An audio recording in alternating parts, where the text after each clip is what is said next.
Nakakagulat na balita, Bianze pinasok sa CR ng isang lalaki.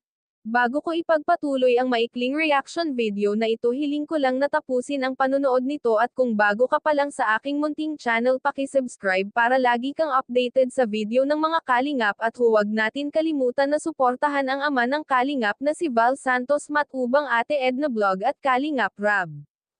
Isang mapagpalang araw sa inyong lahat, mga kalingap.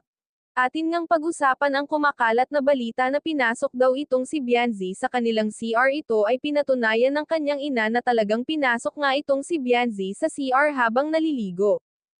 Ang masaklap pa ay hindi nila kilala kung sino ang lalaki na pumasok sa CR.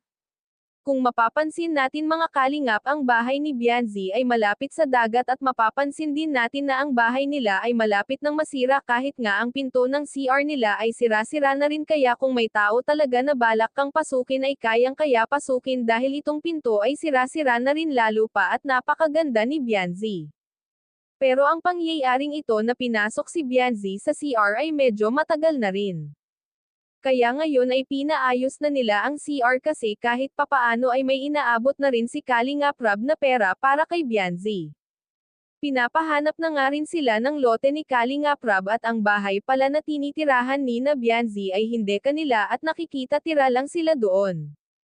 Dagdagan pa na may sakit pala sa buto ang tatay ni Bianze, at minsan pag sinusumpong ay hindi ito nakakatayo at mistulang paralyzed, kaya kung mapapansin din natin na halos sira na ang kanilang tinitirahan dahil wala ngang mag-aayos, at ang tatay nito ay may sakit. Hanggang dito na lang ang update ko, mga kalingap. Maraming salamat at God bless sa inyong lahat.